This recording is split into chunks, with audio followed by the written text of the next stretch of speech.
Hey, what's going on, guys? I know I ain't been on here in a few, you know. Still trying to get together some shit, some doing basically. You guys can say I'm doing a little bit of research before I come to you guys with the information, right? I don't want to mislead anybody. I don't want to give anybody wrong information. This is titled Mystery because I'm about to play some music. And I might throw on some BLN. That's the Black Liberation Network. If you guys are hip to what I am on, what level of information and consciousness that I am aware of, you know. I was actually listening to an oldie but a goodie, so I'm gonna finish this up. Alright, y'all? Oh wait, no. Not that song. I don't even like that song.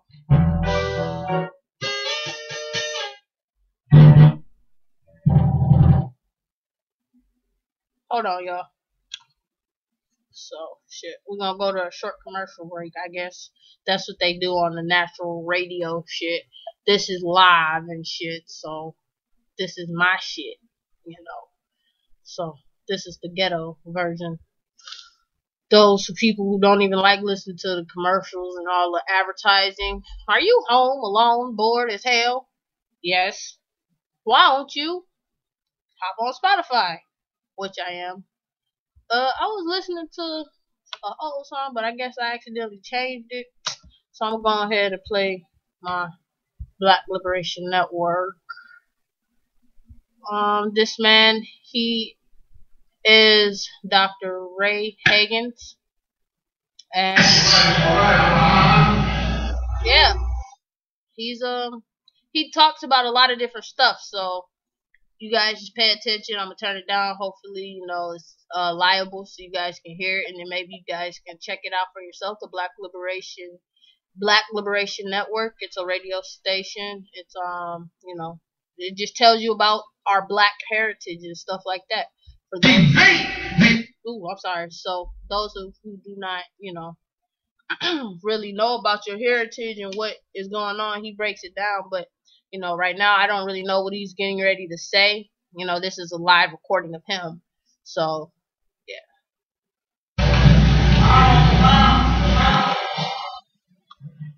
You see, the Ashkenazim placed their energy into what would come to be known as the biblical text.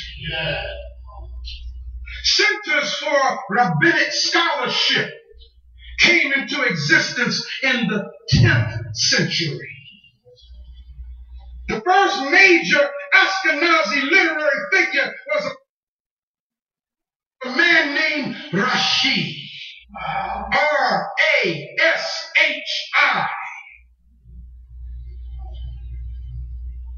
Also known as Solomon bin Isaac. Now check out this. Solomon bin Isaac lived 1040 to 1105. You see how recent I'm talking here? Yeah. I didn't say 3,000 years ago. I'm talking 1,000 years ago.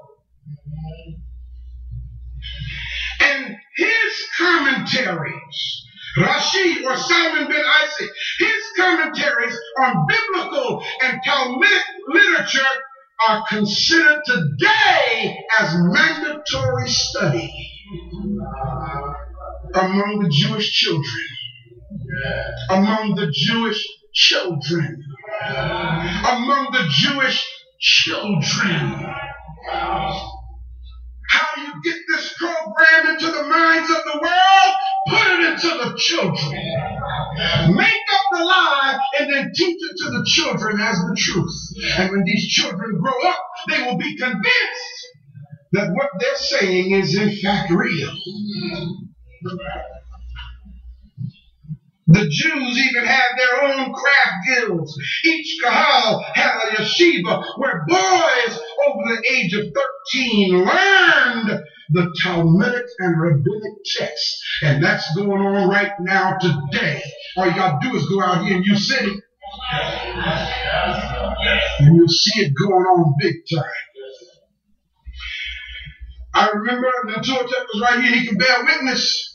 I remember one day we went up Olive, I think it's Olive Boulevard there. First we went up Delmar to some Jewish Studies Center. I don't know the cross street there, and it was a center for Jewish studies. And I said, Mentor, let's stop in here for a minute. I want to ask him something.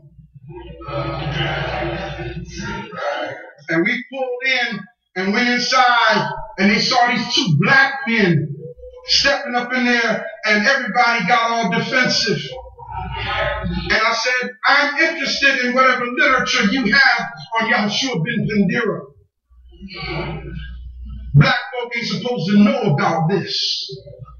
They looked at me and Mentuhotep and said, we don't have anything for you here. This is a center for our people. Now that's some deep stuff, because if we did that to them, we'd lose our tax exempt status. So I said, Mentuhotep, all right, let's go. There's another place on Olive, a Jewish bookstore there. So we went in there. And I stepped in and I said, I'm interested in material that you have on Yahushua ben Pandira.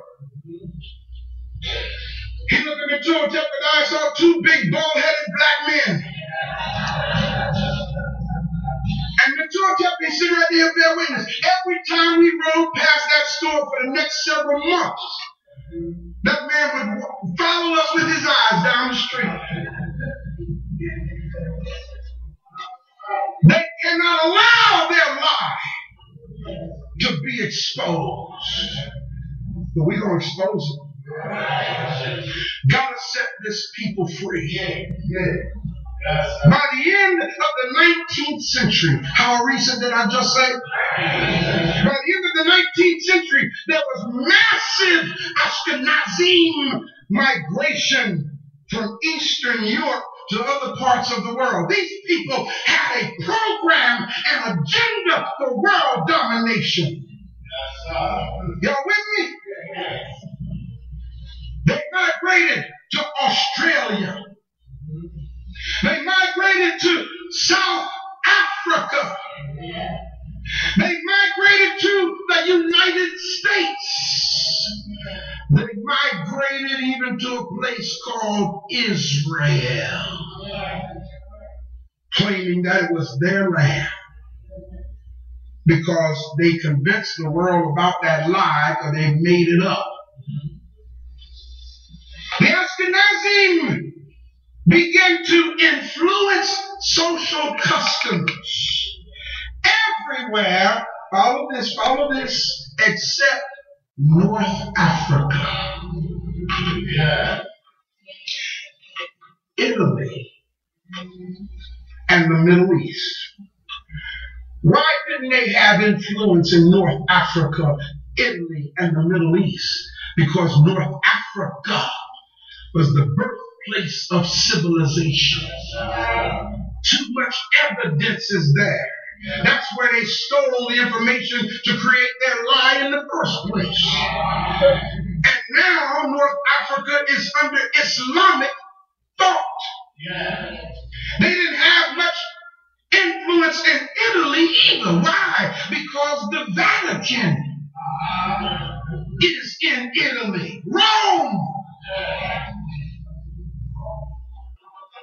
Before World War II, the Ashkenazim comprised 90% of the Jewish, so-called Jewish people of the world. Let me give you some definitions. How many of y'all have ever heard of the word Hebrew? All right. A Hebrew, by definition, is a person belonging to the worldwide group claiming descent from Jacob. An Israelite or a Jew. Again, from the word Judah, Jude, Judas. Traitor or betrayer. The word Israelite by definition, is the ethnic group claiming descent from Abraham and Isaac, especially from Isaac's son Jacob. These are supposed to be the people whom God has chosen to be his own particular and special people. I guess, I can understand it, y'all. If I was writing myself into history, I would make myself God's chosen too. If I was writing myself into history, yeah,